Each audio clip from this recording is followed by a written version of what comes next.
Everyone, सेवा, हावा, good afternoon. आज चाहिँ म ढिला उठ्यो अनि म तपाईहरुलाई चाहिँ यो निगुरो पकाउने तरिका चाहिँ शेयर गर्दैछु।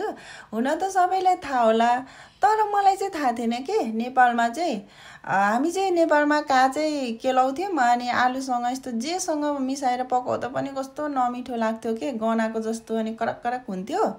तर मैले युट्युब हेरेर थाहा पाएँ के यसलाई चाहिँ सुरुमा उसिन्नु पर्दो रहेछ, पाक्ने गरी नै उसिन्ने, त्यसपछि चाहिँ अचार मात्रै बनाएर खाँदा पनि एकदमै मिठो हुँदो रहेछ अनि जेसँग मिक्स गर्दा पनि एकदमै मिठो हुँदो रहेछ।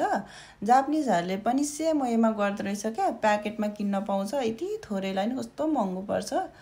अनि आज चाहिँ म यसलाई आलुसँग पकाउँदैछु। आलुलाई चाहिँ सुरुमा पाक्ने गरी नै भुट्ने, त्यसपछि त्यो अघि उसिनेको निगुरोलाई चाहिँ मिक्स गर्ने हैन, त्यो चाहिँ अलरेडी पाकिसकेको हुन्छ, त्यही पनि मसलाको लागि हो। अनि त्यसलाई चाहिँ एकछिन छोपिदिने अनि त्यसपछि फेरि हैन अब मसलाहरू के मन पर्छ त्यो एड गर्ने। मलाई चाहिँ प्याकेटको मसलाहरू खासै मन पर्दैन के, अनि म त्यही अदुवा लसुन टमाटर जिरा यस्तो मात्र लाउँछु सब्जीमा जहिले।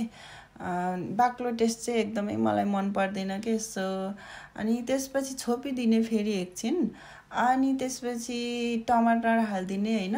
अब त्यस्तो राम्रो त थिएन क्या, अब किन्दाखेरि नै ओइली सकेको थियो, जापानमा पनि पाउने होइन होला, कहाँबाट ल्याएको होला है।